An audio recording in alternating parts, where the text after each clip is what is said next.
네, 안녕하십니까 여러분. 오늘은 팔꿈치 통증에 대해서 좀 얘기를 해보겠습니다. 밀리터리 프레스나 벤치 프레스 할 때 많이 겪으시는 문제 중에 하나죠. 그래서 보통은 이제 손목부터 아프기 시작해서 손목 보호대를 찬다든지, 팔꿈치가 아파져서 엘보 슬리브를 찬다든지, 팔꿈치나 손목 통증이 종래에는 이제 어깨, 팔꿈치, 손목 다 문제를 발생시키는 큰 문제로 발전이 되거든요. 그래서 팔꿈치 통증이라는 게 좀 무서운 거고, 손목과 견갑 주변부의 안정성에 엄청나게 큰 영향을 받습니다. 익상 견갑이 있으신 분들이 벤치프레스 할 때 손목 통증이나 팔꿈치 통증을 호소하시는 것은 우연이 아니고요. 문제 해결은 문제 발생의 역순이죠. 그래서 손목이랑 견갑에 문제가 있으니 손목과 견갑을 강화시키면 된다 정도로 이해를 하시면 편하겠습니다. 일단 손목 같은 경우는 굽혀주는 근육과 뒤로 펴주는 근육들이 있습니다. 대부분 주먹을 쥔 상태에서 이거를 하려고 하면 크게 치우치면서 들어가거나 혹은 부르르 떨리면서 수축이 안 될 겁니다. 꽉 쥔 상태에서 이렇게까지 수축할 수 있는 게 정상이고요. 그런 것들이 손목의 기능이고 지금 한번 해보시면 알겠지만, 그리고 견갑 같은 경우는 올바른 숄더 패킹이 되지 않은 상태에서는 견갑의 안정성도 없다라고 생각을 하시면 되겠습니다. 그런 것들이 됐을 때 몸통 부분에서 강하게 지지가 되고 이제 손목 부분에서도 손목 굽힌근의 올바른 작용으로 지지가 되면 팔꿈치 문제는 상당 부분 사라질 것이라는 거죠. 그래서 팔꿈치 통증에는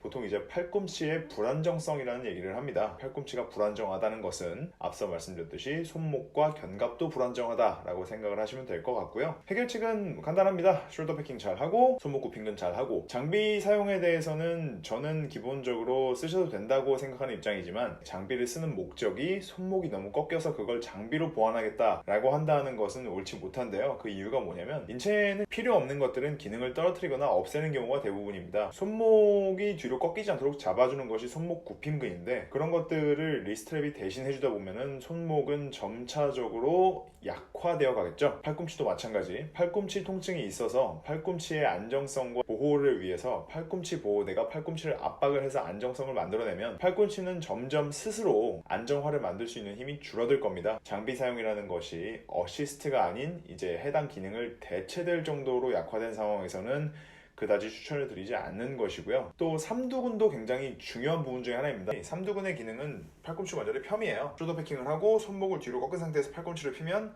삼두근에 그다지 힘이 들어가지 않습니다. 그러나 숄더 패킹을 하고 손목을 살짝 굽혀놓은 상태에서 팔꿈치를 쭉 펴주면 삼두 근육에 힘이 훨씬 더 많이 들어갈 겁니다. 이게 시사하는 바가 무엇이냐면, 삼두근 같은 근육은 이제 올레크로노 프로세스라고 부르죠. 네, 거기에 붙어서 견갑골에 붙어 있습니다. 전완부터 상완을 잡고 견갑까지 이어주는 굉장히 폭넓게 안정화를 만들어주는 근육입니다. 그래서 대부분의 사람들은, 즉 현대인들은 삼두근이 다 약화되어 있다고 보시는 것이 맞고요. 이런 근육들이 다 문제를 이렇게 팔꿈치 관절이 문제가 생긴다고 가정을 했을 때 바르지 못한 숄더 패킹, 그리고 손목 굽힘근의 약화라고 통틀어서 설명할 수가 있는 것이죠. 손목 굽힘근 강화를 많이 해주시고요. 리스트컬을 통해서. 그리고 숄더 패킹 강하게 만들어주시고 이제 벤치프레스를 올바르게 하시는 것이 중요합니다. 팔꿈치 부상 없이 즐거운 운동 되실 수 있도록 바라겠습니다.